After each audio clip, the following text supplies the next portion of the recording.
Number 10, it's just a cold sore. The Victorian era is cool. The art, the fashion, and technology of the time, I think, are always fun to take a look at, especially since steampunk has its roots in the Victorian era, and who doesn't like steampunk? Come on, there's just a lot of cool steampunk stuff, and honestly, we haven't seen a lot of that in a long time. We need more. We need more. Something not so cool from that era, however, was what you could catch from another person should you decide to take up a bed with another person. Syphilis, yep, one heck of a disease. Funny enough, it was so common that it was making intimacy itself an unusual practice. People were scared, and honestly, maybe rightfully so. There's no cure, and if it progresses to its later stages back then, well, you go crazy. And then you'd end up being that guy that's always screaming in the streets. Every city has one. You know what I'm talking about. Number 9, the French letter. The issues of intimacy and its repercussions were becoming quite clear in the Victorian era. Something had to be done, as spending any amount of time in the brothels could have you shucking barnacles off your lower deck in the morning, if you know what I mean. Introducing the revolutionary new invention, prophylactics. For those that are college age, you might find it disturbing that these party favors weren't made of rubber or disposable. Yeah, hear me out. They were made of sheep's guts, and they had to be soaked first so they would become flexible. Because when you put these bad boys on, they had to be fastened on. It's not very good, not very attractive. Once the deed had been signed off on, the device was then washed and then hung up to dry like your dirty laundry. Once it was dry, it was placed in a small box for the next time. Because seeing your wife's ankles might make you feel a certain kind of way, and now you just have it ready to go. And number 8, the products of our sins. Having fun when the lights can be turned off is great. Who doesn't enjoy a little toe curling? Yeah? Except sometimes there's this crazy thing that can happen, where after 9 months, another human spawns in. Insane, right? I know. Well, back in the Victorian era, this phenomenon was happening, but only for married couples. As you have to be married, of course, or else a child would be born out of wedlock, which to people at the time was just the worst. Oh, I never. These stigmas were not favorable for women, as some preferred to avoid that kind of press by abandoning or straight up just unaliving their children. Horrible, just horrible times. Just another one of those good old wholesome times in history where we were treating women with the utmost respect and decency. Very nice. We were actually not very nice. Number 7, diet. Bedroom misconduct was becoming a huge issue. Refer to number 9 and 10. While women did get most of the blame because, well, you know, history, men did get some of the blame. The issue of intimacy for men could be described as barbaric primal sense. So how do we curb this? How do we stop men from acting on these caveman urges, ooga booga? Well, simple really. Men just have to stop eating certain foods, as it was thought at the time that food had a link to the misconduct, or rather, the overabundance of bedroom-related issues, including mustard, pepper, rich gravy, beer, wine, cider, and tobacco. And if you weren't paying attention, that's basically the diet of every man in Victorian times. Not sure how a jar of finely prepped mustard would get you flustered, but okay, sure. The beer makes sense though, you know, have a few beers, and even the mop leaning over in the corner looks pretty lonely, and boy, that mop has lovely hair. Number 6, job market. Ladies of the evening, women of the night. Women who make beds go bump in the night. They were everywhere in Victorian London, a lot. It's partially related to some of the points I previously mentioned. Now, I'm not here to say it's necessarily a bad thing. Personally, I don't think it is. As they say, it's the oldest profession in the book, with an estimated 80,000 women working in the night by the late 1890s. You'd have to be crazy to miss that. I mean, they were literally everywhere. With numbers like that, there's something for everyone and in varying price ranges, as they can be found in brothels or townhomes set up by the wealthy men for their mistresses, pretty much anywhere trouble likes to spawn.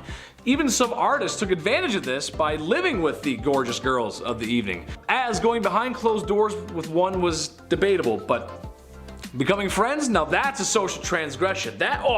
Becoming friend, how dare you befriend the people of the night? At number 5, no divorce. Nowadays, divorce is quite common. All you have to do is sign a paper and you're done. But back in the Victorian era, before the Matrimonial Causes Act of 1857 allowed divorce, people had to find different ways of getting rid of their spouses. After all, just because there was no divorce doesn't mean that everyone was happy in their marriages.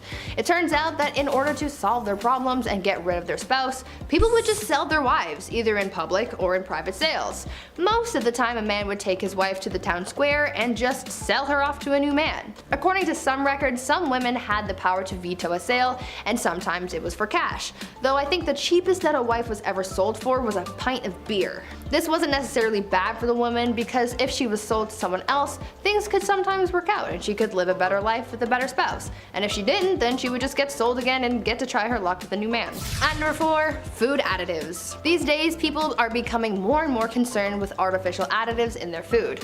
All natural, organic, pesticide, and hormone-free food is becoming more and more popular, but back in the Victorian era, people were putting all kinds of additives in their noms, and a lot of it was really, really bad for you. Like, we're talking deadly. Chalk and alum were often added to bread dough to make it whiter, and sometimes pipe clay, plaster of Paris, or sawdust was added to the mix as well.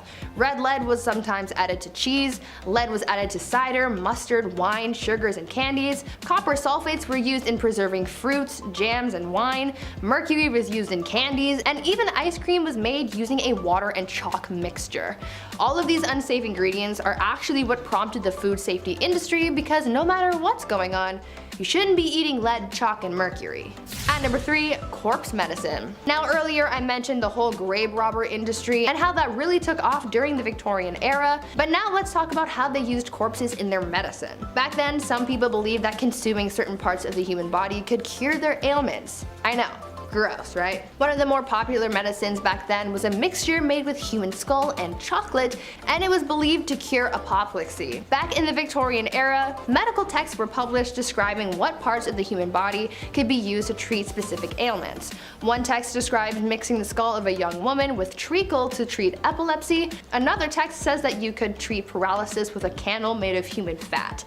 Apparently, executioners were linked to this type of medicine, as they would, execute someone and then use the remains to become a doctor and treat people's illnesses.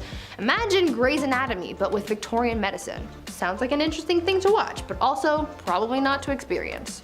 At number 2, mummies. Speaking of dead people though, people from the Victorian era were oddly fascinated with mummies.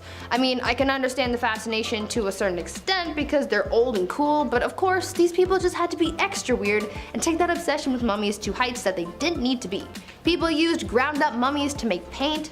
Pieces of mummies were sold in jars, and they were even used in advertising. One candy shop put a mummy on display in the store, claiming that it was the daughter of a pharaoh who saved baby Moses. I mean, that's weird, right? I understand that this was all happening as archaeologists were starting to uncover lost treasures and secrets from Egypt, but I mean, a mummy in a candy shop? Seems a little much. And finally, at number 1, baby farmers. Now for what I believe is probably the most disturbing thing from the Victorian era, baby farmers. Basically, this was an industry of women who would take unwanted babies and either take care of them, give them to new parents, or unfortunately have them disposed of. One famous case of the darker side of baby farmers comes from a woman named Amelia Dyer.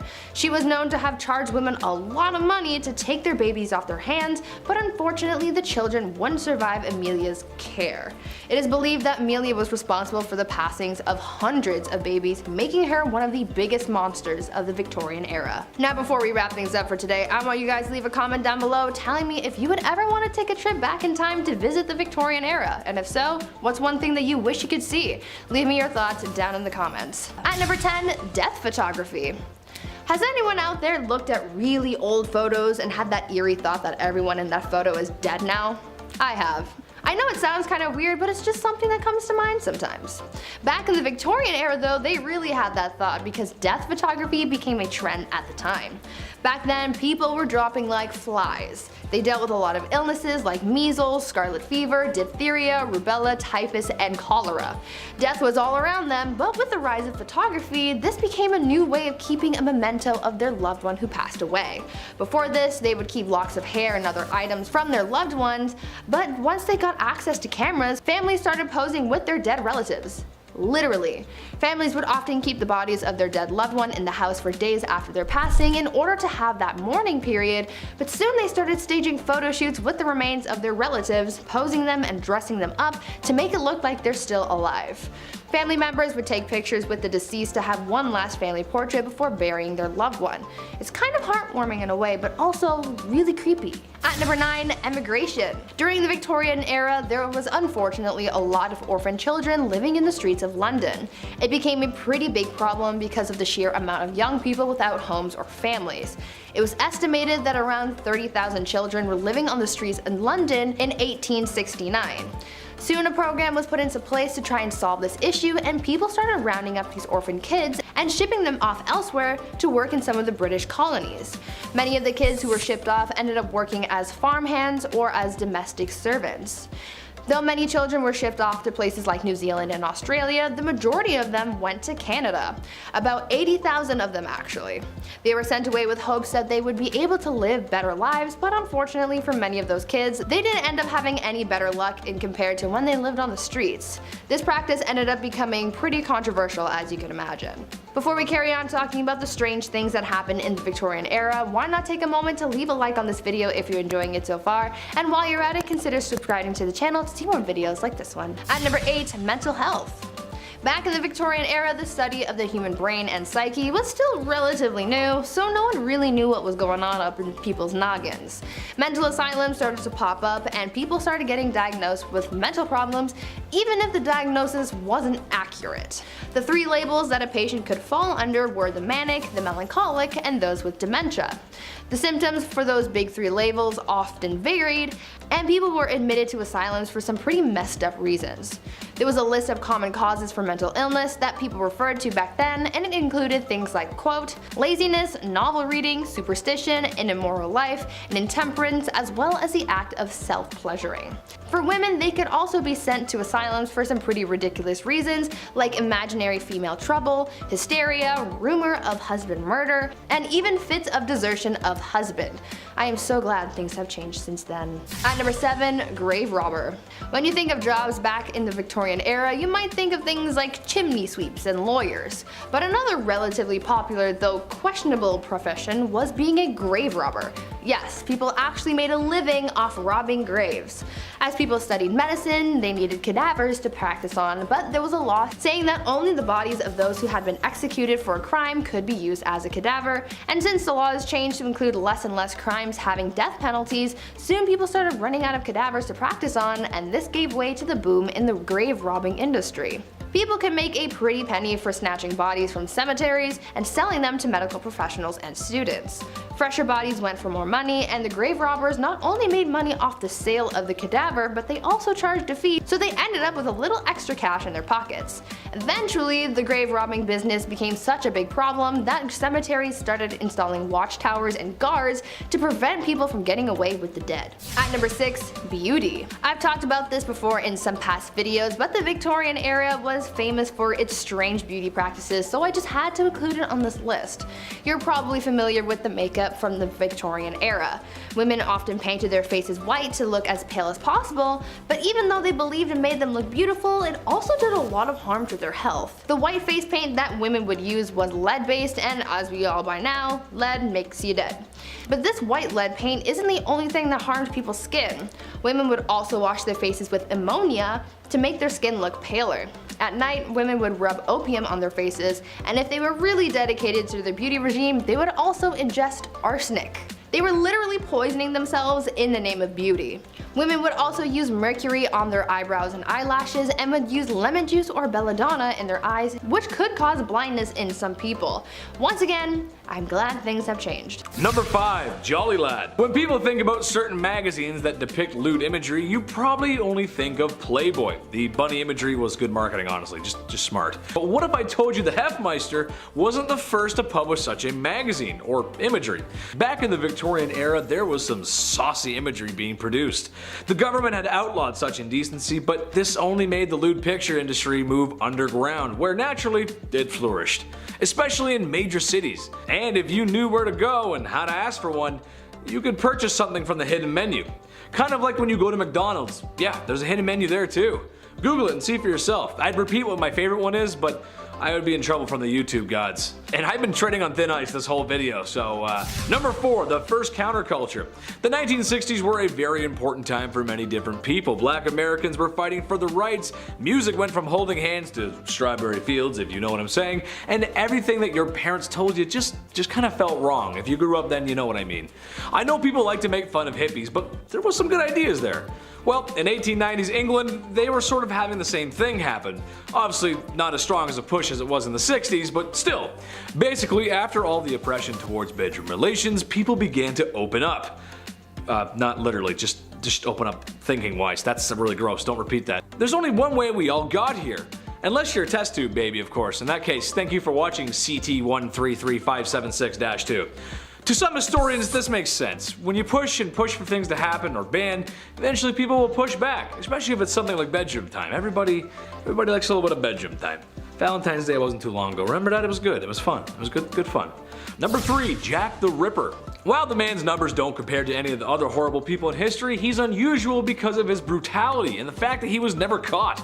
Jack the Ripper was maybe the first modern serial unaliver. He haunted the streets of Victorian London and is responsible for claiming multiple women's lives, women of the evening to be exact, and they began to know the name Jack the Ripper. Now, we'll probably just have to show you pictures of Victorian London or maybe some B-roll of a shadowy figure because there ain't no way we can show the crime scenes. There's probably a dozen different theories on who done it. Some say it was multiple men using his name as an alias, some say it was Prince Albert, there's even some who suggest that he was a she, and which explains why women were so easy to go off with Jack. That actually kind of makes sense to me at least, and why no one really would be looking for a woman back then. Kind of makes sense. Anyway, be careful out there ladies, just be careful. Number 2, Queen Victoria. It seems old Blighty herself may have been a tad more promiscuous than you'd think a royal to be. Well, not with other men, but her husband, who in her diary claims to be the love of her life, which honestly is kind of sweet and romantic. That's nice. One thing that I find interesting, however, is that while lewd images were outlawed, the Queen may have commissioned a painting of herself that was quite risque for the time, to gift to her husband, of course. Hypocrisy much? I say lewd, but it was probably just in her loose-fitting clothes with maybe like an ankle showing or something. Still, unusual behavior for the Queen.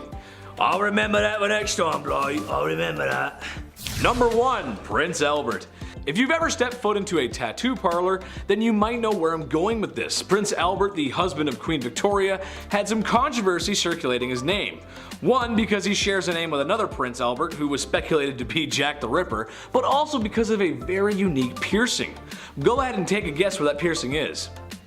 Yeah, I didn't think so. As a man, if your anatomy could be described by an internet comedian using moderately funny euphemisms, then the piercing would go through your German army helmet.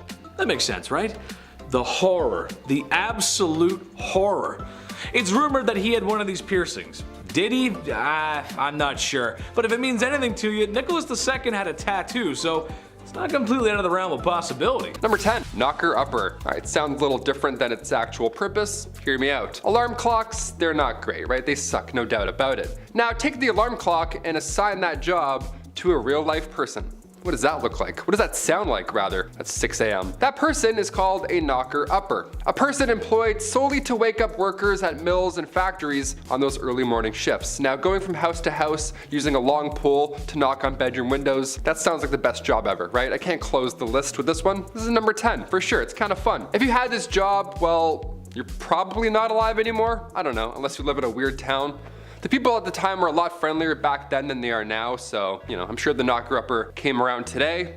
Be a little different. They'd probably be on World Star the next day. Knocker-uppers back in the day, thank you. Thank you so much for waking me up. I would have lost $14. Thank you. It was a big deal. It was definitely a big deal. Number 9. The Linkerman. Before the introduction of gas lights on the streets of London, if you were traveling alone at night, well, you'd probably get lost. Because, yeah, even London now I'd get lost, you know what I mean? So that's where a Linkerman would ideally come into play. They'd come in to save your night. What they would do is they would carry with them a torch to help guide your way home. They'd be like, hey, follow me, I know these streets, and then you do it, I guess. It's a little scary. At the end of this impromptu tour, they'd of course expect a little tip from you. Of course, thank you for lighting my path and getting me home. Cheers. Here's 1 nickel. It's actually a lot back then. Here's 1 penny. There we go. They weren't so bad. They were generally pretty helpful in getting you from point A to B, whilst also being able to see 1 foot in front of the other. That doesn't hurt, especially in Victorian London. You get to step on a dirty rat. That'll be gross. It's like a friend walking you home, only you don't know them, and it's the Victorian era, so probably pretty unsafe. 50-50 if you're gonna make it. And their charge was usually 1 farthing or the equivalent of a quarter. The linker man, like a lot of the jobs on this list, was actually featured in a lot of art and literature from that era. And there were even a couple famous linkermen, famous linkermans, like Lawrence Casey, for example, who was the personal linker boy for the courtesan Betty Careless. Imagine that, your arm must be so strong with that lamp all day. Ooh, it's just like, oh, I can't put it down. Number 8, ghost photography. 1800s ghost photography. Apparently it was a theme or a vibe, I don't know, but there are people that would take the photos of these ghosts. So at one point you would be hired as a professional ghost photographer. On paper, here's your tax returns, that's what I did. The camera, of course, was a hot new invention back then, so tales of ghost and spirit were easily believed, especially when you have a photo of a see-through woman. That probably helps sell your tale for sure. Like, ah, here she is. It's like, that's mom. That's definitely not, you just did that in the back room. I don't believe you. A big name in the ghost game was that of William Thomas Stead. He was born in 1849, so now he's for sure a ghost. Stead was the son of a Congregationalist minister, and at the age of 22, he was appointed as editor of the Northern Echo, which was a regional newspaper in Darlington. Yeah, this British medium, Richard Borsonal, featured a photo of W.T. Stead and a spirit. Imagine that. Imagine a day where somebody was awarded the Nobel Peace Prize and they also posed for photo ops with ghosts. Like, can we pick a lane? Science or not? What are we doing here? Number 7, grave designs. Graves, but make them cool, you know? Customize your own pit in the ground. That's fun, that's grim. In the late 1700s, cholera, bacterial infections, pretty much anything floating around your mouth and eyes, it was spreading and it was bad. Not a good thing to ingest. Not an ideal time in history. Many were biting the bullet at this time, of course being gravely ill. But with this came a dark, new, fun trend. Yeah, here we go. The safety coffin. Yeah, let's make your own coffin, DIY. These coffins, God forbid, you were buried alive, while these safety coffins would allow the dead to rise again. Yeah, some Tony Stark guy in the back's like, if you push this, the body will pop back out and come to life. It's like, really? A lot of these coffins were built with extra comfort on the inside and of course a wire, the safety backup wire. This wire ran through the coffin, through the ground, and attached to a bell on the outside on the ground. So if somebody was walking by and they heard a bell ringing beside a gravestone, first of all, it's haunting, well, they know something's up and they can get them out. But folks would get creative with their safety coffins. They would ask the inventor to make them crazy things, like a man named Robert Robinson from Manchester. He had some odd requests. He passed away in 1791, but he instructed his family and watchmen to open the special door on his coffin after he passed. This special door would reveal a layer of glass. Yeah, so if anybody saw any condensation, well, you know he's still alive and get him out. Only he wasn't alive. And now we just have the world's scariest exhibit, just a real life dead man. Let's close that back up forever. I don't want a glass coffin, that's disgusting. Number 6, rat catcher. I mean, obviously you know what's gonna happen with the name the rat catcher. It's gonna make a lot of you out there squirm in your seats, and I apologize in advance. Hit that thumbs up, you know, let's even out the energy. Rats in Victorian England, they were a massive problem. They were everywhere. Every nook and cranny of your home probably had a dirty, fat rat just sitting there with its weird teeth looking at you. From the basement to the pipes, everywhere. It was literally a big problem. There was even an account of them spilling over from royal parks. So imagine that. So of course there's a problem. So of course where there's a problem, there's now a job, right? Someone's got to do something about it. Rat catchers were pretty famous throughout the Victorian era. I mean, of course, brave souls, and they were highly praised in society, but the job obviously wasn't too glamorous. You'd be going into dark, dirty places where rats would make their homes, and we'd catch them, and you'd often have to kill thousands of rats every single year. And then deal with that. I don't even know how you deal with those bodies. I was gonna say bones, ew. More often than not, rat catchers would use other animals like dogs and ferrets to help them hunt down the rats. So you have your own little animal posse hunting down other animals. You would feel pretty good. You'd feel like the king of animals almost. Probably not, eh? It's probably a disgusting job. You probably hate it every day. Number 5, emo girl. All the forever alone people, raise your hand. Let me hear you roar XD. I like to joke around a lot and say I'm a lawyer, a firefighter, and the cutest guy on the whole wide internet. But if there's one thing I know, it's people. I like people. I love them. I spend a lot of time with them, and after hearing this, I've come to the conclusion that this is where the emo girls come from. I figured it all out. It's down to a science. I'm a scientist now. Do you ever get that feeling in your tummy on Valentine's Day because you know it's going to be another one alone? And you'll be forced to be on your own, and that means sad music and crying in your room. Same, it's Drake's Marvin room for me. Well, single women in Victorian times had similar issues. Since women were expected to marry and have kids, single women who were also forever alone were pitied by society, which I argue is just way worse. No one wants to be pitied. Ugh. Number 4, gold diggers. She take my money when I'm in need. As she travel. Okay, anyway, back to the actual content. Well, not exactly. While today in a place like sunny California, you might see an older man with a woman who's half his age. Maybe he's driving a nice car, or she's got on the very best and latest from Louis Vuitton. Stylish, yeah. Most of us think some thoughts about what we might think is going on there. We can kind of be judgmental sometimes when we see things like that. However, looking through a lens of 2022 to Victorian times might make the women of Victorian times appear to be gold diggers, but in reality, it was because all of their financials were tied to their husbands, legally too. Which, if you can imagine, that system didn't work too well. What if your husband is broke? What if your husband is running amok with sultry lasses on the street corners? Like I said before, no divorce, but even if she could leave him easily, supporting herself afterwards was going to be an issue, especially financially. Number 3, birth factory. Just pump them out. The faster the better. Quantity over quality. Just get them out. The use of birth control, as you can tell, was not a common practice. Anyone who's over the age of 25, ask your grandparents how many brothers and sisters they have. I'm willing to bet it's in the 6 to 8 range. Let me know in the comments below, I'm curious. A trend that would continue for a few decades after. Education is important, and I'll get to that in my next part. Women were simply expected to act this way. Maybe it was the sign of the times since the Industrial Revolution was in full swing. Maybe the factories needed workers, I don't know. Which, in case you didn't know, they used children as employees. Maybe not so nice. Unfortunately, that was when there was an issue, and there were many. They had no HR to go to, and that was the least of their worries, really. Number 2, no school for you. No higher education for women. Banned from going to university. I don't think so, not very nice, no. Honestly, any society that doesn't want half of their population to go to school probably has a few things to work out. It's a boys' club, and they can only go to university so that they can learn to be smarter and be businessmen, so they can earn money and thus have the facilities to court a woman who really doesn't have a choice anyway. Women had jobs, not careers. And they were all the jobs that you can think of. The ones that were too feminine for men, as women were too feeble to participate in a men's job, which is just the most ridiculous thing I've ever heard. I'm happy to say that in 2022, we showed them wrong. Chetty loves everyone. Just remember that, I love everybody. You go, girls. Number 1, strict rules. Okay, so after a night in the bed sheets with the gal that you love, or maybe the one that you found, there's a good chance that 9 months later, a smaller version of you two could be walking around. A byproduct of intimacy, if you will. This was always something I wanted to rant about, but I always found it strange how strict parents and teachers from this time were with their kids.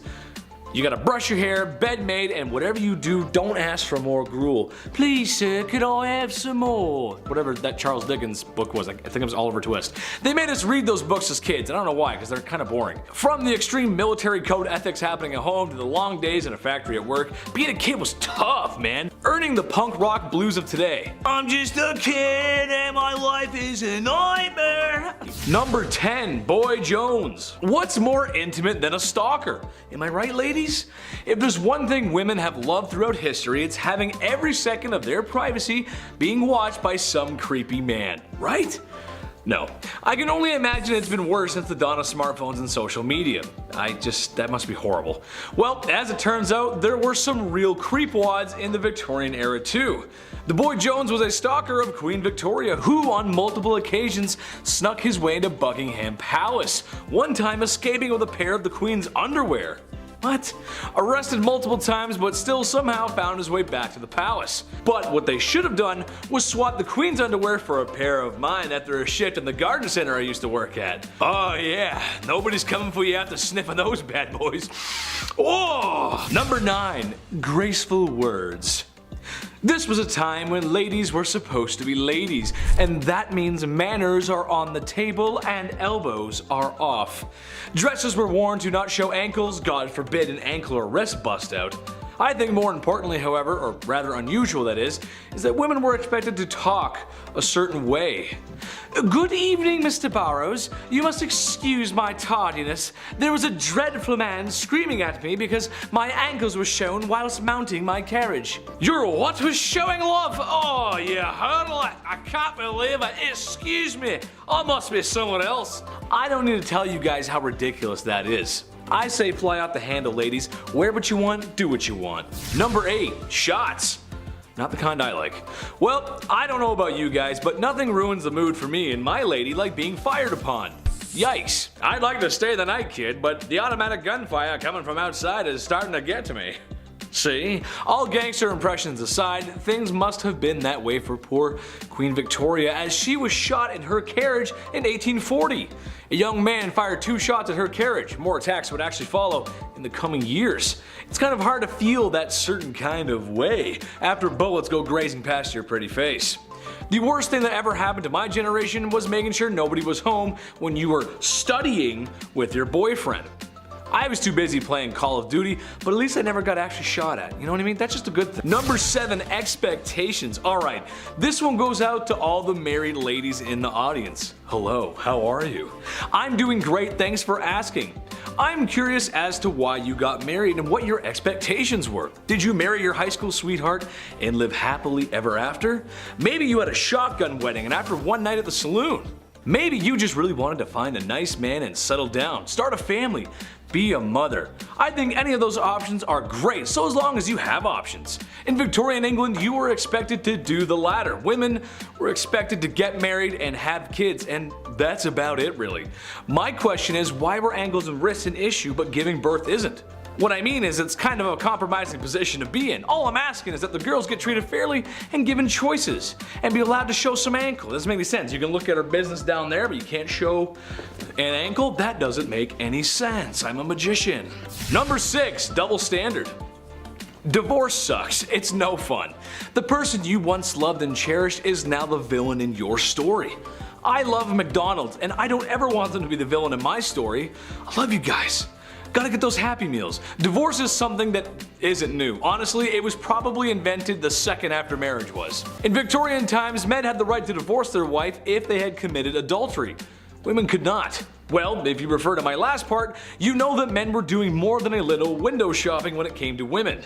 When men left town for business, they would have hired the services of a woman who patrol the streets at night. No, I'm not talking about Batwoman either. So men can divorce women if they dare to do what they did on a regular basis. Yeah, that's totally fair. That's good. Equal. Absolutely. Yeah. Number 5, matchstick makers. The idea of a lighter wasn't really a big thing back in the Victorian era, obviously. I mean, they definitely existed. The first lighter was invented in 1823, but it wasn't like the ones we have now, not like those Bics that still don't work. It wasn't a portable thing. The first match was invented in 1805, but it kind of sucked, and the first friction-activated match came around much later in 1826. This one here changed the game for good. They were made with white phosphorus, which is, of course, extremely toxic. But they didn't have machines to make these matches. No, it was, of course, done by people, young women. It was only women that had to do this, and in the worst of conditions, of course. And before you ask, no, they didn't understand protective gear. Well, they did a bit, but even so, women didn't get that kind of luxury, right? They didn't get that treatment. These girls would have to eat their lunch at their workstations, meaning they would probably end up ingesting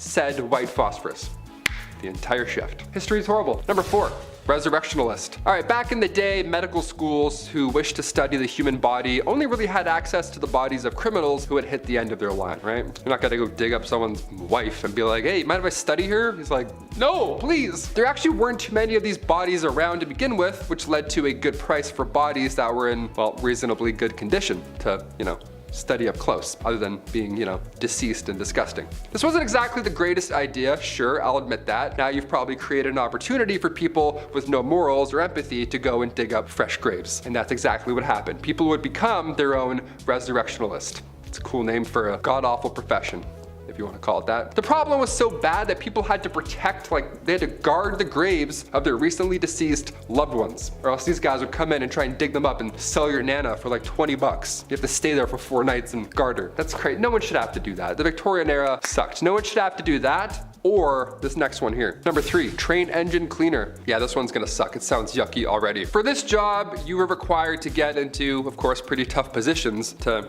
well, clean the engine of a train. Train engine cleaners would have to get inside a small hole in the engine of a train and shovel out all that coal that was left over. Yeah, as if shoveling the coal in wasn't bad enough, now some guy's gotta crawl under and shovel it all out. Nope. They go underneath the train with a dusty ash pan and they work away all day long and nights. These guys would spend their days shoveling 5 to 6 tons of coal into the furnace of the steam trains and then spend their nights climbing into the same furnace to clean it out. Every time I watch the Polar Express, it's always so magical, you know, it's always a great time. But even on the Polar Express, there's a guy shoveling coal all night long on Christmas Eve. You know what I mean? That's how bad this job is. Magic can't even save it. Couldn't even picture a worse job to have with this goofy back. Imagine that. Imagine me doing this all day. No way. Wouldn't make it 1 week. Number 2, funeral mute.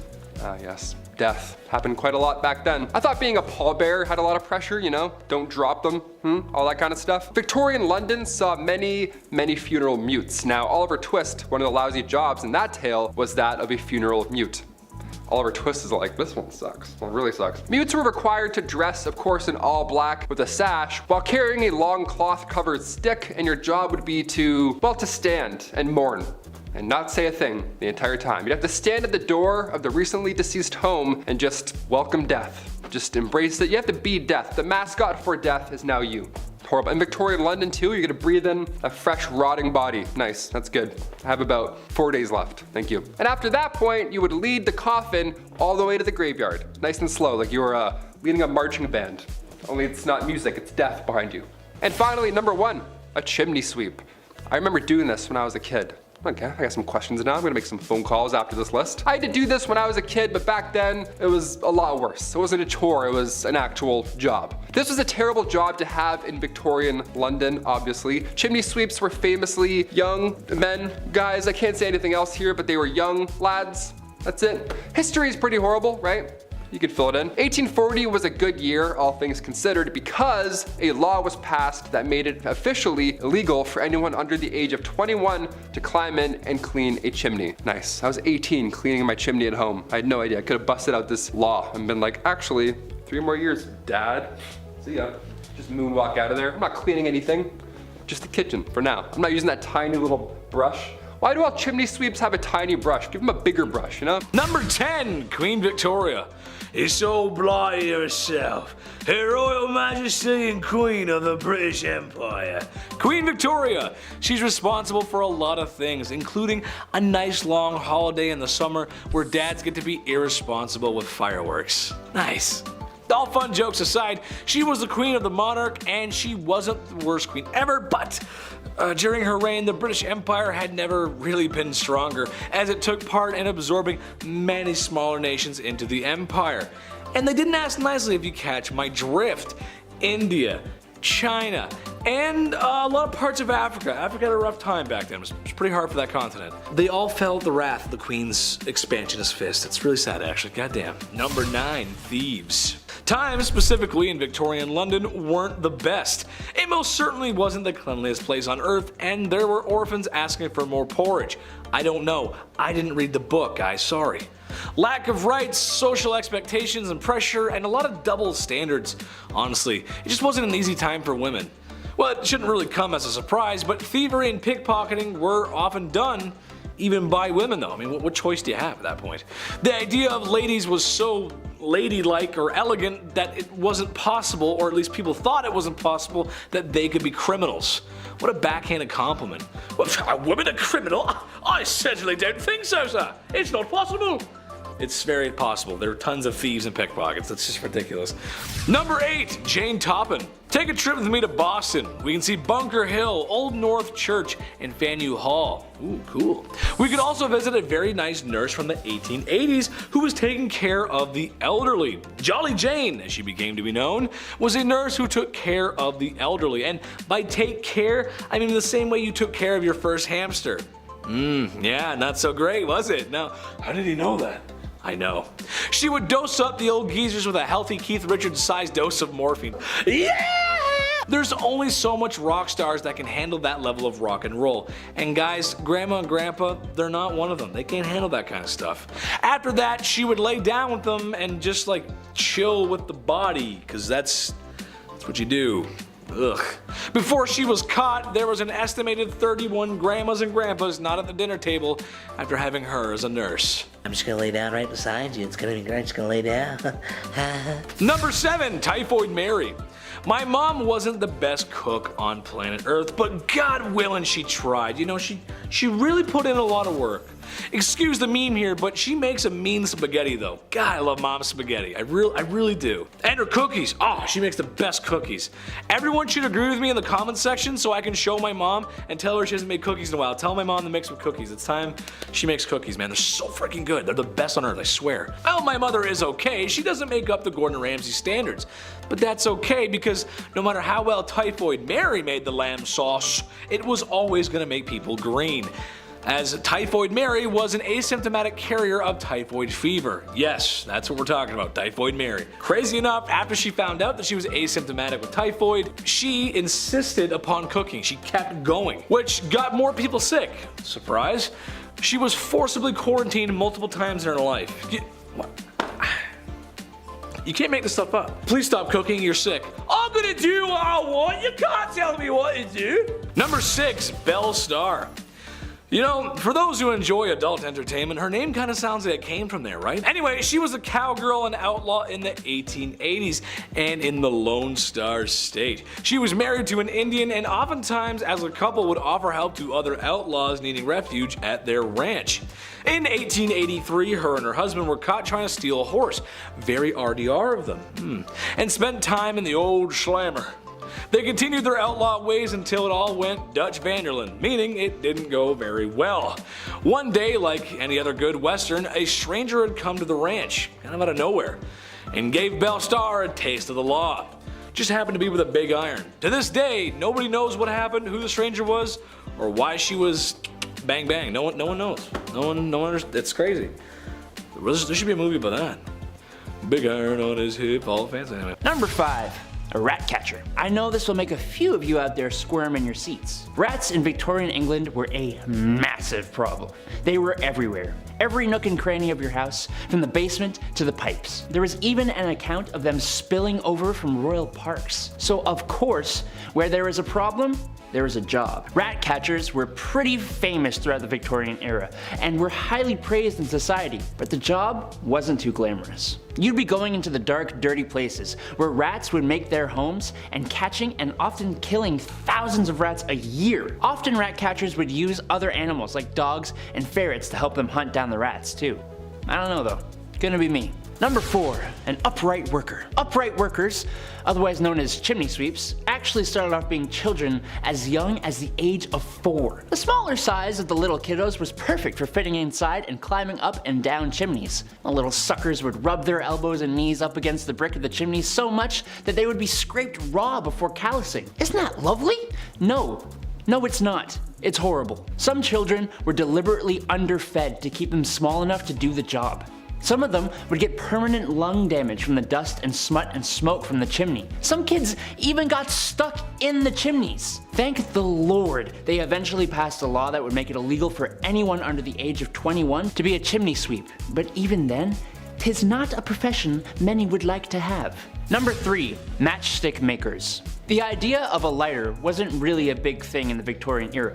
They definitely existed, as the first one was invented in 1823, but it was not exactly a portable thing. So matches were your match. The first match was invented in 1805, but it sucked. The first friction-activated match came about in 1826, and they were made with white phosphorus, which is extremely toxic. But they didn't have machines to make these matches. Nah, it was actually mainly done by teenage girls. And in the worst of conditions too. Forget protective gear. Oh, you want to take your lunch break away from the highly toxic white phosphorus? Oh no. That's right. These girls would have to eat their lunch at their workstations, meaning they would end up ingesting the white phosphorus. Yes, my favorite seasoning.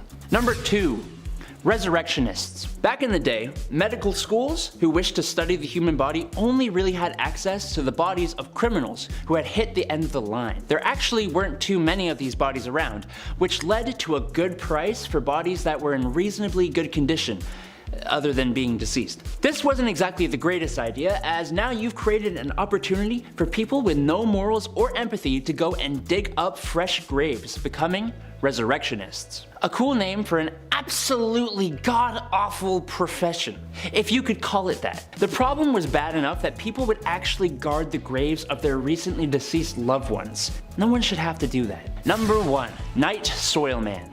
Alright, if you need me, I'll be depositing my night soil over in the toilet. Poop. Night soil is poop. And the night soilman? Well, you see, before we had real sewer systems, the night soil you deposited at home would go into a lovely hole in the ground. As you can imagine, these would tend to fill up over time, and that's when you have your night soilman come in. Yes, his job was to clear out the poop deposits from houses and cart it away in the middle of the night so nobody in polite society would have to see it. But they were always in business, so that makes the job a little less crappy. Number 10. Train engine cleaner. Ever wanted to get inside a small hole in the engine of a train and shovel out the coal that was left in there?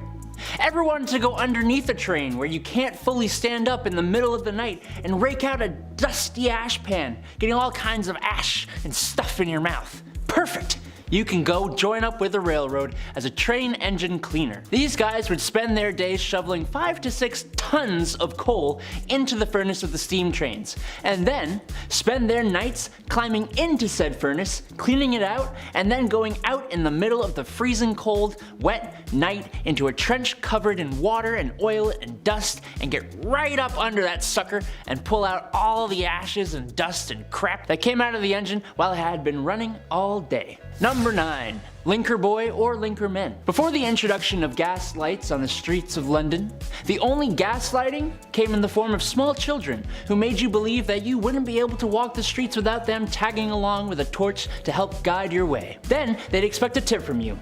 Little rascals. They weren't so bad. They were generally pretty helpful in getting you from point A to point B while being able to see one foot in front of the other. And their charge was usually just 1 farthing, or the equivalent of a quarter. The linker boy, like a lot of the jobs on this list, was actually featured in a lot of art and literature from the time, and there were even some rather infamous ones, like Lawrence Casey, who was the personal linker boy for the courtesan Betty Careless. Oi! Where you going, mate? You forgot to like and subscribe to the channel. Oh, and while I've got your attention, why not take a little peek over at our Facebook, where you'll find behind the scenes content. Get on with it! Alright, bloody hell. Number 8. Knock her up. No, not like that. God. Look. I despise my alarm clock. It wakes me out of my deeply deserved beauty sleep at 6 a.m. every weekday morning. Now take the alarm clock and assign that job to a real person. That person is a knocker-up, a person employed to wake up workers at mills and factories on early shifts, going from house to house using a long pole to knock on bedroom windows. In other words, a person employed to become the epitome of all my hatred in this world. If you had this job, well, you're not alive anymore, but I hate you. The people at the time were somewhat friendlier than they are now, and I'm sure the knocker-upper wasn't a horrible person, but I'm sure there had to be some grumpy gills who would put their hand on your chest for doing this to them. Number 7, a phrenologist. I think if this YouTube thing doesn't work out for me, I'm gonna go and make up a science. It worked for phrenologists. They claimed that a person's personality, character traits, and abilities could all be figured out by bumps and indents on a person's skull. Characteristics like secretiveness, amativeness, conjugality, and combativeness were apparently controlled by areas of the brain that they called organs of the brain. The idea was dismissed by the church, but it nonetheless gained traction through Europe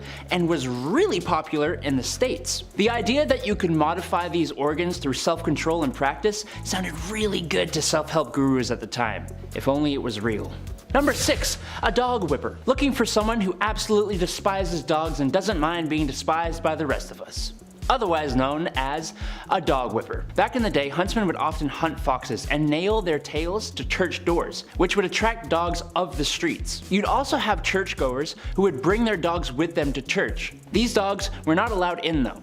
so they'd all have to wait outside. You know how dogs are though. They didn't just sit there waiting patiently. I'm sure some good boys and girls did, but more often than not they'd be playing and sometimes fighting, disrupting the church services. Enter the dog whipper, who was armed with tongs to grab a dog and remove it from the church grounds, and a whip that would be used on the loudest of the poor pooches. Number 5, Mary Surratt. I actually didn't know this one, but perhaps maybe our American audience remembers. Some will recall a time when America was divided in twain. After all, a house divided amongst itself cannot stand. A certain top-hatted, bearded president did his best to restore the Union. It took a lot of years and lives, but he managed to do it. However, some were still not pleased. A one John Wilkes Booth, to be specific, had to ask the president a leaded question, if you catch my drift.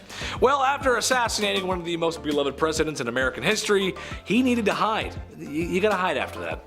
And Mary Surratt was the woman who'd let him hide. So I think aiding and abetting, as well as harboring the most wanted man in America at the time, counts as scandalous. She also had some other anti-union behavior as well. That's not good. Naughty, naughty, not very nice. Number 4, Lizzie Borden. Lizzie Borden took an axe, gave her mother 40 whacks. When she saw what she had done, she gave her father 41.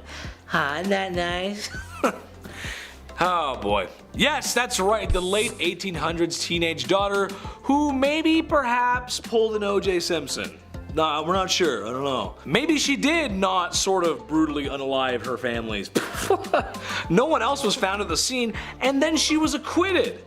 That sounds just like OJ. Which, given how women were treated back in the day, is kind of strange because it just feels like women who are clearly not guilty were punished for stuff they didn't do, and women who are for sure guilty get off free.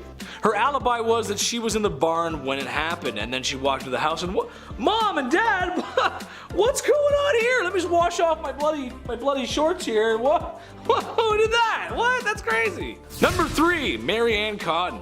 Marriage can be tough, sure, but Mary Ann Cotton is the reason today you can't collect on life insurance when your spouse mysteriously, get your finger quotes out, mysteriously passes away. It all started when she predicted the passing of her stepson, and then it happened. That's weird. After that, it was her husband here, and then another husband there, and well, it's starting to get a little fishy, don't you think? Well, once these unexpected passings were looked into, they all had something in common, something in their tummies. Arsenic. Yes, she was getting rid of her husbands and then trying to claim the insurance money. Evil, but ahead of her time, like 50 years ahead of her time. That's insurance fraud. That's interesting. Well, it's also like cold-blooded, calculated unaliving, you know, but insurance fraud too. Number 2, Tilly Kilmick. Okay, how about a literal psychic who knew when all of our late husbands were going to pass? In the late Victorian era, Tilly Kilmick was first found predicting the passing of scruffy wild dogs in the ghettos of Chicago. It's kind of a weird thing to say, like, yeah, see that dog? That dog's not gonna make it. The dog? No, he's not gonna make it. Anyway, somehow she always knew when they were going to expire. Then it was her late husband of 29 years. That's kind of strange, 29 years and he ends up, that's weird. After cashing the insurance money, which she got immediately, she started dating immediately, where oblivious man after man kept passing, and very shortly after she married more and more. Well, she was a regular Mary Ann Cotton to say the least, as she too was using arsenic on her husbands to collect insurance money. She eventually was arrested, and her stipulation for being in prison was that she was not allowed to cook for anyone. I think that's fair. That's good. Don't let her cook. That's a good idea. Number 1, ladies of the evening. Love them, hate them, or spend a lot of money on them in Vegas. That's Las Vegas, baby. The era was defined by them, especially in London. Whoo, baby. I mean, at night you really couldn't walk anywhere without a fair lass daintily waving her hand in hopes of luring in a customer, which wasn't really an issue given that bedroom-related sicknesses were at an all-time high.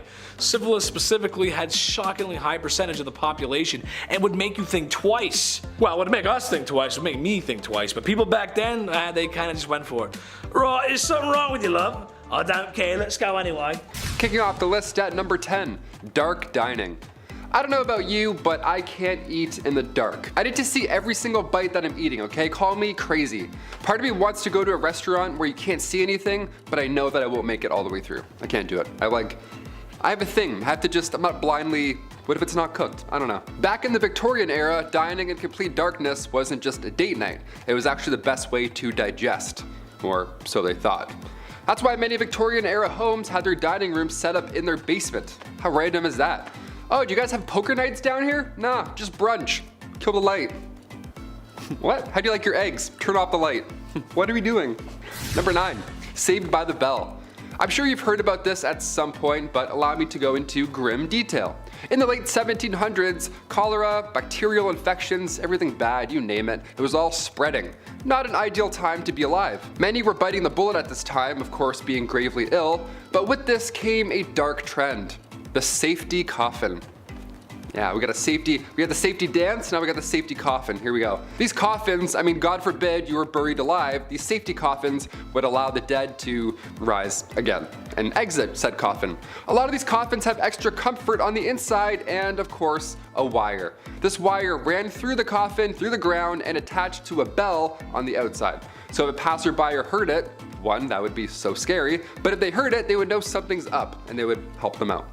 Folks would get creative with their safety coffins. For example, a man named Robert Robinson from Manchester, he passed in 1791, but he instructed his family and watchmen to open the special door on his casket, revealing a layer of glass. Now, if anybody were to see condensation, he could then be removed. Patent number 81,437 was actually granted to Franz Vester in 1868. It was an improved burial case, a real patent. This was a real coffin. This is crazy. This one had an air inlet, a ladder, and a bell. All three, there you go. The description of the patent says, if too weak to ascend by the ladder, he could ring the bell, giving the desired alarm for help, and thus save himself from premature death by being buried alive. Nice. You thought you died. Psych, climb this ladder. There you go. Good luck getting out. Now you're in an escape room. Enjoy. You only get 2 hints. Like a walkie-talkie. Hey, how do I get out of the coffin in room B? Number 8, no air. Now that song's gonna be stuck in your head. Jordan Sparks, a classic. Since we're on the topic of safety coffins, I had to include one more. Maybe 2 more, I'll never tell. This one is fascinating. The science involved here was honestly impressive. There was the classic wire and bell method, but the more sick people got, the more creative they had to become. Like for example, patent number 268,693, John Crichbaum's device for indicating life in buried persons. Yeah, an 1882 classic, we love this. We got the iPod Nano, they got the device O Life. Nice. Upon first glance, you may think this is some type of medieval punishment, whatever, but really this device detects movement whilst providing much needed air. Now you obviously can't have a hole in the ground or else rats will make your real demise much worse than suffocating, right? So John's device here, as per the disclosure details, is that if the person buried should come to life, a motion of his hands will turn the branches of the T-shaped pipe upon or near which his hands are placed. A marked scale on the side of the top indicates movement of the T, and air will then passively come down the pipe. Once sufficient time has passed to assure the person is dead, the device can be removed.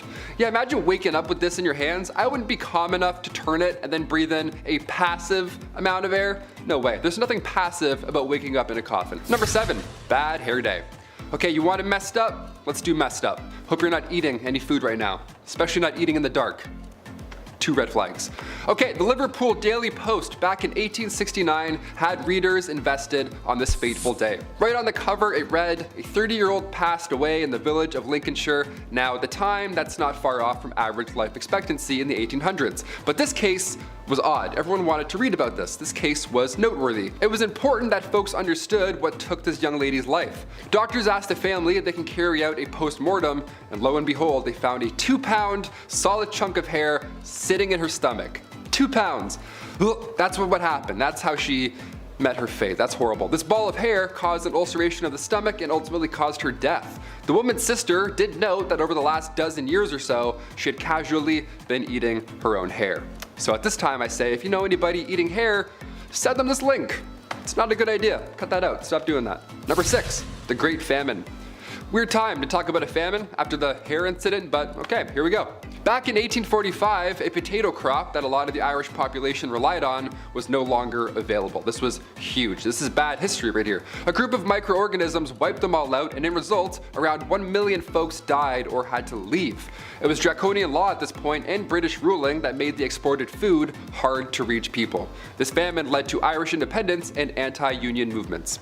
Historical, definitely. Messed up? Absolutely. Number 5, cat attacks. If I had to pick, I would of course say I'm 100% a dog person. I'm sorry, I grew up with 2 cats, I'm allergic. I grew up with 2 dogs, not allergic. Dog guy all the way, sorry. Cats are cool, but this next story just totally freaked me out. Back in 1870, this rich woman had put her time, energy, and resources into cat breeding.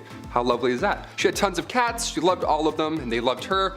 Again, I'm allergic, so I'm already sneezing just reading about this story. It was the 1800s, okay? A lot of candles, everything was obviously extremely flammable, and disaster hit often in Victorian times. And in 1870, a fire broke out at this young woman's home. The cats were trapped inside the house. Now, they made it outside, don't freak out or anything, they all made it out, but by the time the 2 maids had kicked the door open to rescue said cats, they had gone full primal. They were afraid, they were freaking out, they were just scratching their way out through anyone and everything. The fire in the house had obviously scared them, so when the doors were open, these 2 maids were both sadly attacked by all of these cats. What a horrible thank you for saving all of their lives. I pulled my cat's tail when I was younger. I learned real quick, never to do that ever again. Number 4, hiccups. Today we have many cures for hiccups. Yeah, you gotta get scared or hold your breath or drink water like while you're doing a handstand. I don't know, everyone's got weird ideas, whatever. But nothing was as dangerous as the Victorian era hiccup cure. Yeah, ready for this one? Don't try it. This one's scarier than a jump scare, that's for sure. In 1899, again in the good old Merck medical manual, it recommended using chloroform to cure your hiccups. Yeah, just completely damage your entire nervous system and poison your kidneys, for sure. To get rid of hiccups, that's way better. This 19th century anesthetic was not a solution. Never try this. Continue scaring your family and friends. That's definitely the way we handle hiccups now. Number 3, tapeworms. Back in the Victorian times, they really figured out the trick to weight loss. Yeah, was it watching what you eat, maybe counting your steps, maybe getting a gym membership, something like that? Nope, and no way. No, it was way easier than all those things combined. Can you believe that? And you didn't even have to pull back on how much you were consuming. Doesn't this sound fascinating? What is this? Well, all you needed was a handy tapeworm. Yep, I don't have one. I don't know why I pointed. That'd be gross if I had one. Yeah, tapeworm. You know those things that can kill you today if you get one? See, the plan was if you eat a tapeworm egg, okay, it will later hatch in your stomach, and at that point you could just eat anything you wanted. Because every time you ate, the tapeworm would also eat, so you could get your snack on while still rocking those Victorian skinny jeans, right? Tapeworm cyst pills, or go for a jog. Your call. Number 2, Victoria's reign. Queen Victoria's reign started in 1837 and it lasted until the Queen's death later on in 1901. At just age 18, Alexandrina Victoria had to rise up to the throne. She was born, of course, on May 24th, 1819. Queen Victoria was 5th in line when she was born, so right off the bat, it was actually highly unlikely that she would ever get the crown. Then one by one, out of nowhere, all of her family members began passing away suddenly. In 4 years, 3 of Victoria's cousins passed away, and then her father and grandfather both died a week apart from each other. So by the time 1830 rolled around, Victoria was only 11 years old, and already she was next in line for the throne. That's how fast it happens. So as if that wasn't already stressful enough, Victoria was brought up under the Kensington system, which if you haven't heard of before, it's pretty awful. Victoria's mother, Duchess Victoria of Kent, she created this Kensington system to control her daughter. She literally isolated the child from mates or family members, anything fun or social, you name it. Her mother did this to keep her pure, of course, to keep her the most pure lady. This system sounds awful. Her mother would monitor her every action, including who she can see or speak to. Victoria only had 2 playmates growing up. That's it. I'm like, hey, me too. She had her half-sister, Princess Fedora of Leamington, and the Duchess attendant Sir John Conroy, his daughter, Victoire. I mean, only 3 friends growing up, that's cruel. She shared a room with her mother until she was finally queen. Yeah, she couldn't walk down the hallway alone at any point. She had to always walk with her mother by her side, even to the washroom. That's crazy. Victoria has reflected on her childhood since, and yeah, she hates John Conroy for manipulating her mother, and she actually refers to him as Demon Incarnate, so that's good. It's a nice nickname. Incarnate? He's a demon. He's the worst. Let's just call him that. And finally, number 1, royal enemies. Being the queen and all, a security team is of course needed at all times. And during her reign, there were multiple attempts to harm the young Queen Victoria. The first attack was back in 1840. It was a young guy named Edward Oxford, and he attacked the Queen's carriage. Just ran at it like a crazy guy. Obviously, and thankfully, nothing happened. But when Edward was later accused of high treason, he was actually found not guilty due to insanity. Then a couple years later, in 1842, it happened again, but this time it was 2 men attacking the carriage. And then in 1849, her carriage was attacked by William Hamilton. In 1850, as the carriage was passing the gates of Buckingham Palace, Robert Pate, a retired soldier, ran up and hit the carriage with his cane. He was going nuts as well. Everyone wants this carriage. This is like the ultimate, no one's getting through this carriage apparently. Victoria was okay, luckily, but of course she was shook after all these events. Then again in 1842, 1849, 1872, attempt after attempt, it was horrifying. But then things got a little worse with a man named Boy Jones. Yeah, this guy stalked the Queen from 1838 until 1841. This guy somehow managed to break into Buckingham Palace more than once. He knew a way in just to Buckingham Palace, which should never be a thing in the first place. And the weird part is here, Boy Jones, once he was inside the palace, he would hide under the Queen's sofa. And he would also just sit on her throne for hours, just hanging out. Yeah, he would pretend he's Cersei Lannister and just sit on the throne for a minute or two. Think about life. Eventually, thankfully, he got caught, but imagine coming home and Boy Jones is sitting on your couch. You're like, what are you doing? Take that shirt off, get out of here. Kick it off the list at number 10, smoky behind. When somebody tells you that you're just blowing smoke, it means that you're lying, okay? You've now been given exaggerated information of sorts. Well, back in the 18th century, they literally had to blow tobacco smoke at your behind. Yeah, weirdest work break ever, I'd say. So why did we perform magician enemas back in the day? What was the deal here? Well, tobacco smoke enemas were used to treat quite a few symptoms, or they thought so, including a common cold. These enemas came in these fancy kits with a fancy rubber tube. It was all fancy because it was an honest medical practice at the time. It was done by legit medical practitioners. This is the funniest part. The idea was that the tobacco smoke could warm up a soon-to-be deceased body. The nicotine would stimulate your adrenal glands, jolting you back into good health. The best health, might we say. And the way they would do it in the mid-1800s was by just blowing smoke and just waiting, seeing what happened. We're figuratively and literally blowing smoke. That's the origin of that saying. Fun fact there. Imagine doing that today. Like, I think I dislocated my shoulder. What do I do? He's like, one sec. Number 9, alarm clocks. While the medical world was one threat in Victorian times, apparently so was the technological side. Who knew? We obviously didn't have reliable alarm clocks back in the 1800s, obviously, but we did have jobs. So in order to get up on time, lamplighters or knockers would come by and tip you off. Yeah, they would just yell in your window and just alarm. That's how you'd wake up. A man would yell into your window and smack you with a stick. Legend has it, a young man named Sam Wardell, he got a little creative with his wake-up calls. He needed more than a lamplighter at 5 a.m., so he would Tony Stark this alarm clock gadget. He would use wires, a bunch of stones, all that unsafe stuff. Then at a certain time, stones would fall to the ground, of course waking him up, and presumably everyone else in the building. That would be alarming. Well, Christmas Eve 1885, tragedy unfolded. A few friends had come over for a holiday visit, so Sam had to move some furniture around, rightfully so, to make room for, windmills and breakdancing, whatever they did in Victorian Christmas times. The next morning, he forgot to put things back in the small apartment, and the obvious happened. The rocks then fell on him while he was asleep. Yeah, that probably doesn't feel too good. I thought iPhone alarms were jarring. I take back everything I've ever said. Number 8, relaxative. Okay, so right off the bat, the Victorian era was a little messy. I'm sure you've gathered this by now here on Bumblebee. But these messy new illnesses were putting lots of pressure on medical practitioners, so they were desperate for these new treatments. We laugh at Victorian medical treatments, but they tried, okay? They at least tried. They also achieved many medical breakthroughs as well. But when it comes to handling chickenpox in the Victorian era, well, that wasn't one of them. That was not our finest hour. Chickenpox in the Victorian era was being treated by using laxatives.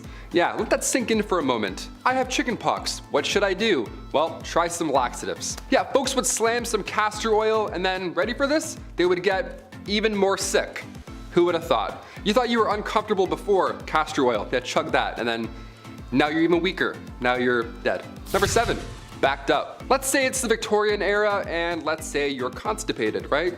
It happens, Well, bad ideas will most likely follow, if you didn't already guess that. According to Merck's 1899 medical manual, small amounts of strychnine were prescribed to those who were constipated.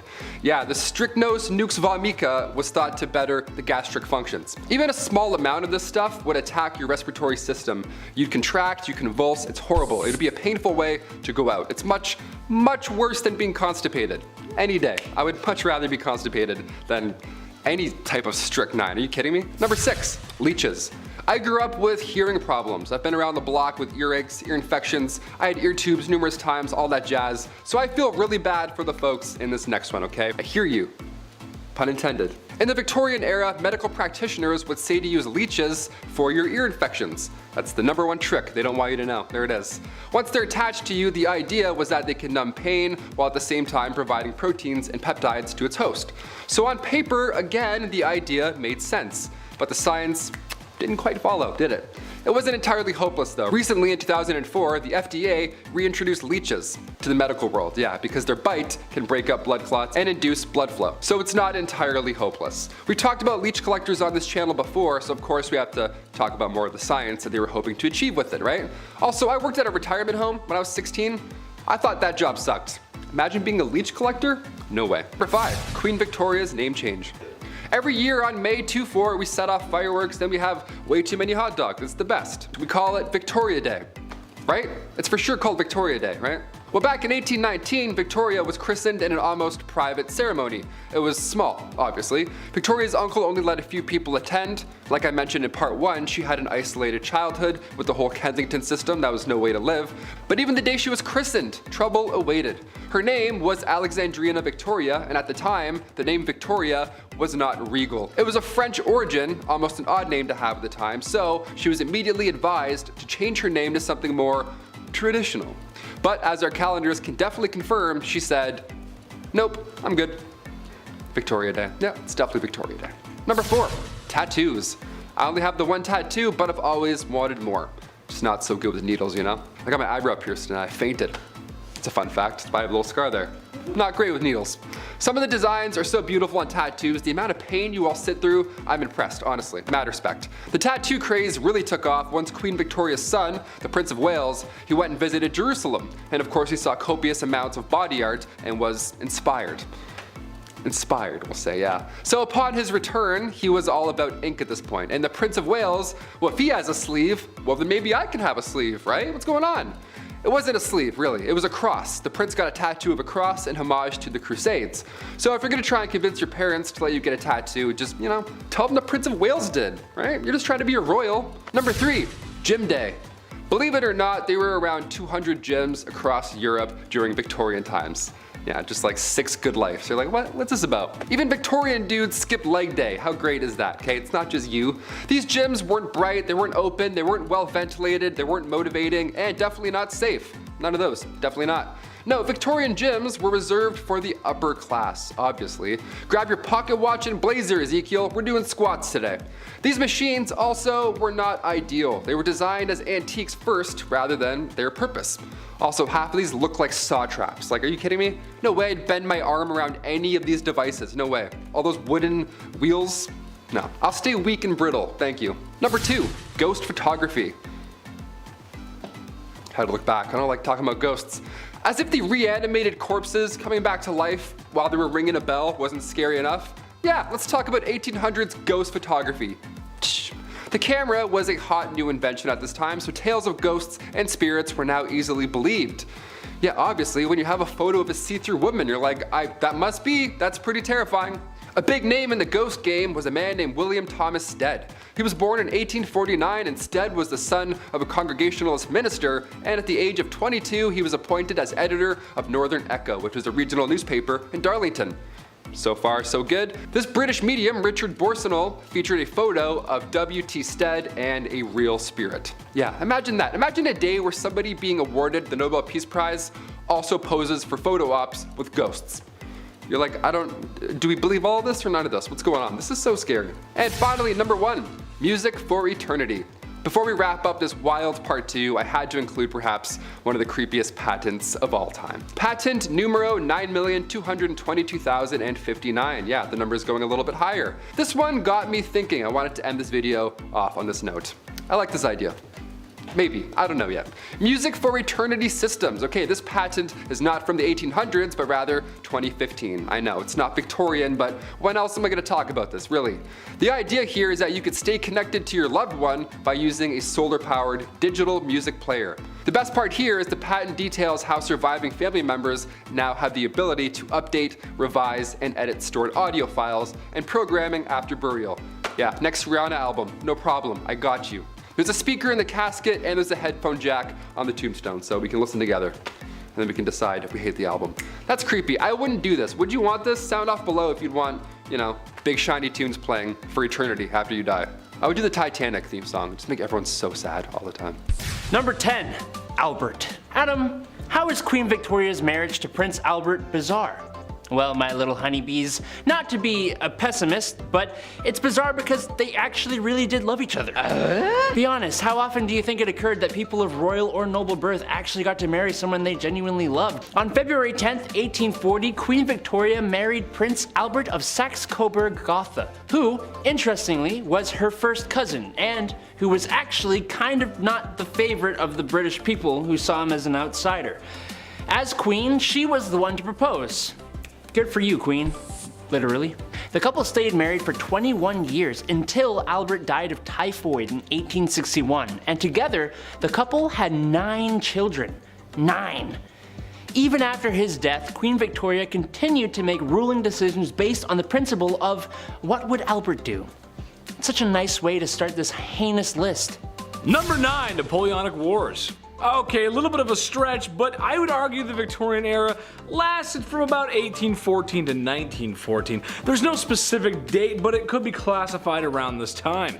The Napoleonic Wars were essentially world wars started by one man, the Corsican ogre. Hello. Imagine having the whole world against you. No, really, the whole world against you. Britain, Prussia, Russia, Austria, and sometimes Italy took part in the coalition wars, which were just part of Napoleon's story. Trust me, this dude was arrogant and he was the antagonist of the story. He's been labeled as the greatest tactician ever. When it was all said and done, he had rediscovered ancient Egypt, fought many battles, and managed to become emperor. And he got banished twice. 8. Mummy unwrapping parties. What is your favorite idea of a get-together? Let me know down below, I won't judge, I promise. Unless, of course, you say mummy unwrapping parties like some people in the Victorian era might have. Then I will indeed judge you. Thanks to the Napoleonic Wars making their way to Egypt, interest in the country was on the up and up. And while people have been buying mummies since the Elizabethan era, now these rich weirdos bought even more, bringing them back as souvenirs. Once they got to the homestead, they would almost instantly hold parties with all their rich friends where they would unwrap their mummies like a Christmas present. Congratulations! It's exactly what you thought it would be! A 5,000 or 6,000 year old decaying corpse that smells horrible. Why are rich people like this? I don't get it. Number 7. Fire hazard Christmas. Like all families at Christmas, we all have our traditions. I'm a good boy all year, so Santa can bring me lots of gifts. Thanks, Santa. My family tradition is to watch the National Lampoon's Christmas Vacation every year. I love that movie. Adam, on the other hand, well, he's a bad boy, and he eats all the chocolate out of his advent calendar before it's time. Don't tell him I said anything though. I can't help it, I'm sorry. He's right there. However, one family Christmas tradition was quite popular back in Victorian times, oftentimes called Snapdragon. The basis of this game was to get a large bowl, fill it with dad's brandy, and drop some large raisins in said bowl. Next, get a candle or a match and light it up. Now that there's a large cauldron of flaming liquid and fireballs in your living room, now your objective is to try and knock the raisins out of the dish without getting burned.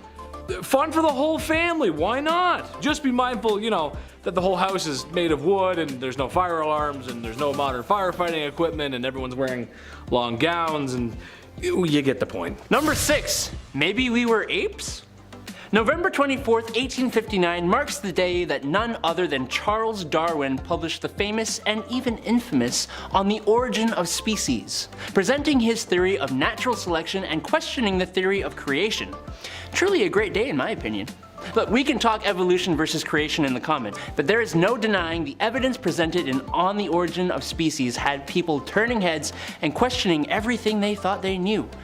Its full title, On the Origin of Species by Means of Natural Selection or the Preservation of Favored Races in the Struggle for Life, kinda explains it, but basically, Charles' book gave us the idea that species evolve over generations through the process of natural selection, which he backed up with evidence from the Beagle expedition in the 1830s, which to my disappointment had nothing to do with the dog breed beagles. Number 5. The potato famine. Potatoes have been a staple of many cultures' cuisines for centuries, partially because of their ruggedness, easy to grow attitude, and not only filling, but very delicious. Ooh, let me some fries. Good box of hot fries and some salt, baby. Let's go. Well, 1845 Ireland was a wee bit different as a fungus outbreak was taking hold of the mighty potato harvest all over the country, thus creating a large famine that would see 1 million people or more perish in a large famine. Queen Victoria tried to help but was extremely ineffective, and by help, well, I mean the same effort I put into reading books assigned to me in high school. Sorry, Miss Middleton, I used Cliff Notes. I'm sorry, I did. I'm sorry. I love you, Miss Middleton. You're the best. But I read like 10 pages out of the book, so that's gotta count for something, right? Right? Number 4, the Napoleonic Wars. Like World War I, this time can be stretched to include Victorian England. Why is this event so dark? Well, because Napoleon wasn't going to stop. France had recently discovered what freedom was, and sacre bleu, était amazing! And they overthrew their government. Napoleon surprised everyone by being an amazing general. Dude took on multiple nations at once, and won multiple times. It's extremely impressive. However, in a classic case of went to his head, he became the leader of France and declared himself the first consul of France, or emperor in other terms, and started stripping away rights, especially from women, which sucks, like a construction worker who kicks off his boots at 5 p.m. I know you're out there, you just kick them off. Just get rid of them, those boots, they're stinking. He invaded other European nations and was on a path to destruction until the international community put a stop to it. They said no more, dude. Number 3, dirty. It's dirty, innit? Oh, it's dirty. It should be noted that the streets of Victorian London were not clean at all. Maybe the filthiest ever. It was so bad that in 1858 the Great Stink occurred, which basically was all the refuse and filth piling up in the River Thames. Combined with a heat wave in the summer, the issue had literally been mounting for years and now would come to an offensive bubbling over. Oh, that must be awful. The smell was so bad it was making people sick, and people were most likely getting sick from the river from cholera outbreaks. God, that's disgusting. Cholera was more common than you'd like to think. It took some serious engineering and a lot of pumps to fix the sewage issue that was severely outdated. It wasn't fully fixed until 1875. Keep your soap and your hand sanitizer nearby, folks. It's gonna be a little greasy. Number 2, ladies of the evening. Oh yes, the streets of Victorian England were filthy, alright. And if every street corner was a lovely lass furloughing her dress in hopes of luring in a customer, as they say, oh yes, she shan't have to wait long, as this type of business was more common and profitable back then than you'd really like to think. Personally, I don't see why it is illegal, or still is, especially if it becomes regulated. I mean, why not? Let them do what you gotta do. However, it was bad. There was a lot of sickness and bedroom-related sicknesses. It wasn't good. It was horrible. I just fell off the box. Sorry, I'm an idiot. Number 1, Jack the Ripper. Oh, not much I can say about this guy what the YouTube won't let me say, so here we go. The first serial unaliver to do what they do in the pale moonlight. The streets of Victorian London were crowded, dirty, like I said, and oftentimes chaotic, so for a true psychopath like Jack to exist only makes sense. He was kind of a ghost. He was responsible for the passing of several women who worked the streets and, well, they were really violent crimes. We can't show you, but we'll show you a picture of Jack in a cloak or something, maybe in the moonlight or something like that. The worst part is he was never caught, like ever. We never got him. Or he was a she, or he was multiple people. We just don't know. There's many theories, but because of technology at the time and crime solving things, we didn't get him. Number 10, Queen Victoria's passing. Some say it ended the Victorian era, but it actually kind of extended a little while past that. She was the longest reigning queen at the time and a symbol of Great Britain's power. She also wasn't the nicest. She oversaw the conquering of India, which pretty bad. The Special Flower Wars in China, which saw China give 5 of its major cities to the British Empire, including Hong Kong, which kind of an awkward one there too. So yeah, her passing was sad for most, but for others, especially foreign nations, it was a reminder that the brutal overseers are still there and they're probably still gonna rule for another like 70 years. Oof. Number 9, World War I. This is considered to be the end of the Victorian era, and it makes sense, especially the first half of the war. It was a mixture of old world versus new world, horses and cavalry swords versus Germans in trenches with large rapid fire blam blams. In Great Britain and of course other European nations, they were foaming at the mouth to attack each other. However, culturally speaking, they were the same since Victoria had passed. Not much had changed. However, after her passing, and of course after the war, big changes, huge changes, so much so that it changed the world and in different ways in different countries. We need a whole list to go over that, but empires fell, America got rich, and they went back fighting shortly 20 years later. It was kind of awkward. Number 8. Stiff photographs. For some strange reason, people in the Victorian era were like the grandfathers of all goth kids. Any obsession people have today with the strange and unnatural, well, you can partially thank the Victorians. A good example of their obsession with the weird and oddities is post-mortem photographs. Yikes, yes. Given that photographs were a new and amazing technology, and for the time, yeah, they were, and that people had some less than living relatives lying about, well, it only made sense to capture their memory forever by having their picture taken. Dressed up, prepared, and positioned in many different ways just to bring the mantle by the fireplace together, as what would a home be without the post-mortem photographs of your old Aunt Burge? Am I right or am I right? It's weird, I don't know. Number 7. Grave robbing. If ladies of the evening and cold-blooded de-lifing have always been a part of life, then so was grave robbing. The second someone was buried with anything valuable, there's been a creepier person on standby with a shovel. That's just how it goes. Poor Dompe from Zelda. Guy gets a bad rap. This was no different in Victorian times. However, while digging up corpses for baubles and trinkets was certainly done, there was a far more lucrative business, especially for those in the mad scientist business. Sorry. People were paid under the coroner's table to dig up cadavers and retrieve them for doctors and medical professionals to conduct all sorts of freaky deaky stuff. Mostly just to learn, but you can be sure someone got a little weird with it. We always do, we always take it too far. Number 6. Christmas fire. One of the things my mama always taught me was fire safety. My dad taught me how to deal with a bonfire after 10 beer, but well, mom's lesson was safer. Never leave the stove unattended, put candles out when you're done, and know your fire escape plan. You gotta know it, you never know. While this event may seem like a wholesome family fun on the holidays, I get anxiety just thinking about it. In Victorian times, families would play a game at Christmas called Snapdragon.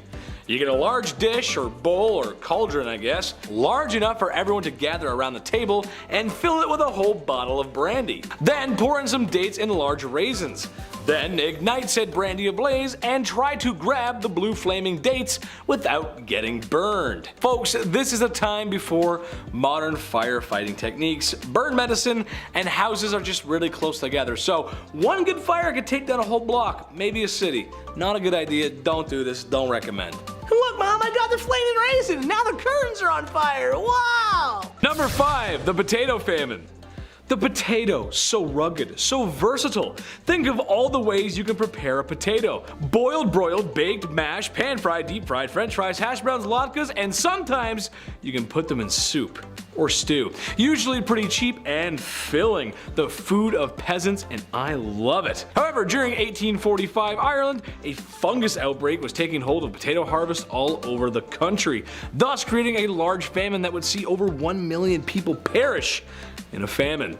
Queen Victoria tried to help but was ineffective, and by help I mean the same effort I put into reaching for the TV remote that's too far away on a lazy Sunday. Number 4. Body snatching. Look, back in the day, making a buck was not so easy. Some people who had absolutely no morals went this route. Basically, you wait around for a recently vacant grave to be not vacant, and before the soil can settle, you remove the inhabitant of said grave and go to your local university and say, right, I've got this here fresh non-mangled corpse, give me some money and it's all yours. And Bob's your uncle, you are now the very bottom of the barrel, detritus of human existence. But hey, you made some moolah and can afford to eat your next meal. Honestly, while you may be the worst of the worst people, it's partially the doctors and schools that are to blame for even accepting these fresh, illegally exhumed corpses for study in the first place. It may not sound like a specific event, but some people dressed up for it, so there's that.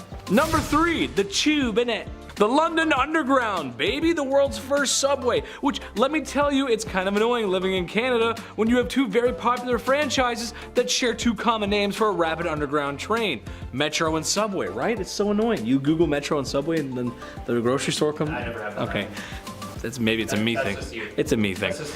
Tunnels underneath the city and trains travel through it. It's simple. Well, the first one was opened in 1863, which is an engineering feat to say the least. And it feels like forever ago. I mean, that's older than Canada, for crying out loud. When you think of the Victorian era, you think horses, carriages, top hats, and orphans asking for more gruel. Mind you, the locomotive was different from a modern one, but this is a very modern idea, especially considering that there's no cars yet. Kind of a weird thing. Number 2, the telephone. On March 7th, 1876, Scotsman Alexander Graham Bell got a patent for his invention of the telephone. 3 days after acquiring the patent, Mr. Bell made his first phone call to his assistant, Thomas A. Watson, saying, "Watson, come here, I want to see ya." And that was that. And we've gone downhill ever since. No, I'm just kidding. The telephone is a huge groundbreaking invention, allowing people to communicate across vast distances. But the phone addiction some of us have to deal with now, man, it's rough. Alexander Graham Bell was born in Edinburgh, Scotland, and the whole reason he became interested in the idea of creating the telephone was because of his mother, who was deaf, and his father, Alexander Melville Bell, who was a teacher of elocution, and was famous for the phonetic transcription system he had developed to help the deaf learn to speak, which is really quite sweet, actually. Number 1, the war to end all wars. Out of all my research about the Victorian era, the start was somewhat muddy. Maybe because historians don't want to take away from North American or Napoleon history. But the end of the Victorian era was more clear. 1914, the war to end all wars. This was the big one, folks. A mixture of militarism, imperialism, alliances, and a power struggle made for a powder keg that ended up exploding in 1914. Unlike a lot of wars, this one actually changed things. Empires fell while others got stronger. Countries on maps were being redrawn. Others stayed the same. The culture? Well, it changed too. What did it? I'm not sure exactly, but what I do know is that when sitting in a wet, freezing, muddy trench for months on end, well, that's horrible, especially when the only thing you have to look at is a red paste that used to be your comrades. It was not a good time. And it made a lot of folks go a little crazy.